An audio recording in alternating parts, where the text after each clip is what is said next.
আসসালামু আলাইকুম। উত্তর আমেরিকার প্রবাসী বাংলাদেশিদের নানা খবরাখবর নিয়ে আমাদের নিয়মিত আয়োজন প্রবাসী বাংলাদেশ সংবাদ পরিক্রমায় আপনাদেরকে স্বাগত জানাচ্ছি আমি প্রিয়াঙ্কা। আজ যে খবরগুলো আমি আপনাদেরকে জানাবো তা হলো, যুক্তরাষ্ট্রের নিউ ইয়র্কে জাতিসংঘ সদর দপ্তরের সামনে মুক্তধারা ফাউন্ডেশন ও বাঙালির চেতনা মঞ্চের যৌথ উদ্যোগে আন্তর্জাতিক মাতৃভাষা দিবস পালিত হয়েছে। বাংলাদেশ সময় 21শে ফেব্রুয়ারি রাত 12টা 1 মিনিটের সঙ্গে মিল রেখে নিউ ইয়র্ক সময় 20 ফেব্রুয়ারি দুপুর 1টায় ভাষা শহীদদের স্মৃতির প্রতি ফুলেল শুভেচ্ছা জানানো হয়। এদিন নেতৃবৃন্দ এমন আয়োজনে 34 বছরের পথ পরিক্রমায় দিবসটির কথা স্মরণ করেন। একই দিন রাত 12টা 1 মিনিটে নিউ ইয়র্কের Jackson Heights, Jamaica, Woodside, Brooklyn আর ব্রঙ্কসে ছিল আন্তর্জাতিক মাতৃভাষা দিবসের নানান অনুষ্ঠানমালা। নিউ ইয়র্কের বিভিন্ন রাজনৈতিক, সামাজিক, সাংস্কৃতিক সংগঠনের আয়োজনে ছিল শিশুদের চিত্রাঙ্কন প্রতিযোগিতা, সাংস্কৃতিক পর্ব, 21-এর তাৎপর্য নিয়ে আলোচনা সভা, বিভিন্ন সংগঠনের নেতৃবৃন্দ শহীদ মিনারের বেদিতে পুষ্পমাল্য অর্পণের মাধ্যমে ভাষা শহীদদের প্রতি শ্রদ্ধা জানান। নিউ ইয়র্কে মানিকগঞ্জ কল্যাণ সমিতি ইউএস এর নতুন কমিটির অভিষেক ও পিঠা উৎসব অনুষ্ঠিত হয়েছে।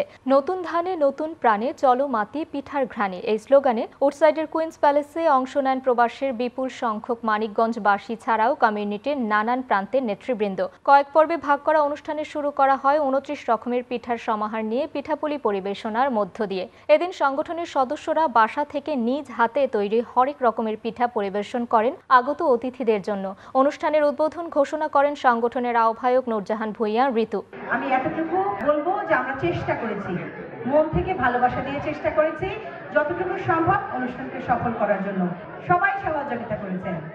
একসাথে না হলে কখনোই কোনো কিছু করা সম্ভব নয়। আমরা একসাথে থাকতে চাই, শক্তি নিয়ে বাঁচতে চাই, এগিয়ে যেতে চাই সফলতার পথে। ধন্যবাদ সবাইকে, ধন্যবাদ।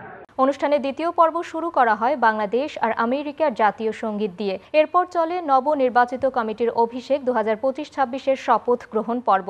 এ পর্বটি পরিচালনা করেন আলতাফ হোসেন গাজী। এদিন নতুন কমিটির সভাপতি নির্বাচিত হন লুৎফর রহমান জুবায়ের ও সাধারণ সম্পাদক নির্বাচিত হন সজীব চৌধুরী। তারা আগামীতে বাংলাদেশি কমিউনিটির জন্য কল্যাণমূলক সকল কাজে নিজেদের নিয়োজিত করার প্রত্যয় ব্যক্ত করেন। নিউ ইয়র্কে বাংলাদেশ কনস্যুলেট জেনারেলে ব্যবসা বাণিজ্য ও বিনিয়োগ বিষয়ক আলোচনা সভা অনুষ্ঠিত হয়েছে। তারুণ্যের উৎসব 2025 উপলক্ষে আলোচনা সভায় অংশ নেন কমিউনিটির বিশিষ্টজনেরা। অনুষ্ঠানে সোনালী ব্যাংক পিএলসি, বাংলাদেশ সোনালী এক্সচেঞ্জ কোম্পানি ইনক, যুক্তরাষ্ট্র এর পরিচালনা পর্ষদের চেয়ারম্যান মোহাম্মদ মুসলিম চৌধুরী প্রধান অতিথি হিসেবে উপস্থিত ছিলেন। কনসার্ন জেনারেল মোহাম্মদ নাজমুল হুদা তার স্বাগতিক বক্তব্যে বাংলাদেশকে ব্যবসা বিনিয়োগের এক অপার সম্ভাবনার দেশ হিসেবে উল্লেখ করেন। বাংলাদেশের ক্রমবর্ধমান অর্থনীতি, দ্রুত বিকাশমান শিল্প ও সেবা খাত, তরুণ জনগোষ্ঠী, পরিশ্রমী এবং মেধাবী শ্রমের সহজলভ্যতা সহ প্রাসঙ্গিক বিষয়গুলো উল্লেখ করে তিনি সবাইকে বাংলাদেশের আকর্ষণীয় বিনিয়োগ সুবিধাসমূহ গ্রহণ করার আহ্বান জানান। রহমত, মাগফিরাত ও নাজাতের মাস মাহে রমজানকে সুস্বাগত জানিয়ে মাসটি যথাযোগ্য মর্যাদায় পালনের লক্ষ্যে নিউ ইয়র্কে ব্রঙ্কস বাংলাদেশি কমিউনিটি আয়োজন করেছে ওয়েলকাম রামাদান শীর্ষক আলোচনা সভা। এ উপলক্ষে ব্রঙ্কসের আল-আকসা পার্টি হলে এ সভার আয়োজন করে সংগঠনটি। মাহে রমজানে ধর্মীয় ভাবগাম্ভীর্য, সামাজিক নিরাপত্তা, শারীরিক মানসিক প্রস্তুতি সহ নির্বিঘ্নে ইবাদত বন্দেগীর উপর বিশেষ গুরুত্ব দেয়া হয় সভায়। আয়োজক সংগঠনের আহ্বায়ক এ ইসলাম মামুন এবং এনওয়াইপিডির সাবেক সিনিয়র ডিটেকটিভ মাসুদ রহমানের যৌথ পরিচালনায় অনুষ্ঠানে স্বাগত বক্তব্য রাখেন নিউ ইয়র্ক সিটির কমিউনিটি বোর্ড 9 এর চেয়ারম্যান মোহাম্মদ এন মজুমদার। সভায় পবিত্র কুরআন ও হাদিসের আলোকে মাহে রমজানের গুরুত্ব, তাৎপর্য ও ফজিলত সম্পর্কে আলোকপাত করা হয়। নিউ জার্সি স্টেটের আটলান্টিক সিটিতে 21শে ফেব্রুয়ারি সিটি স্কুল জেলার উদ্যোগে আন্তর্জাতিক মাতৃভাষা দিবস পালিত হয়েছে। এদিন সকালে যথাযোগ্য মর্যাদার আটলান্টিক সিটি হাই স্কুলে আন্তর্জাতিক মাতৃভাষা দিবস শীর্ষক আলোচনা সভা, গদ্য পাঠ, সঙ্গীত, কবিতা আবৃত্তি এবং প্রামাণ্যচিত্র প্রদর্শনীর মাধ্যমে দিবসটি পালিত হয়েছে। 52 মহান ভাষা আন্দোলনের শহীদদের প্রতি শ্রদ্ধা জানিয়ে 1 মিনিট নীরবতা পালনের মাধ্যমে অনুষ্ঠানের শুভ সূচনা হয়।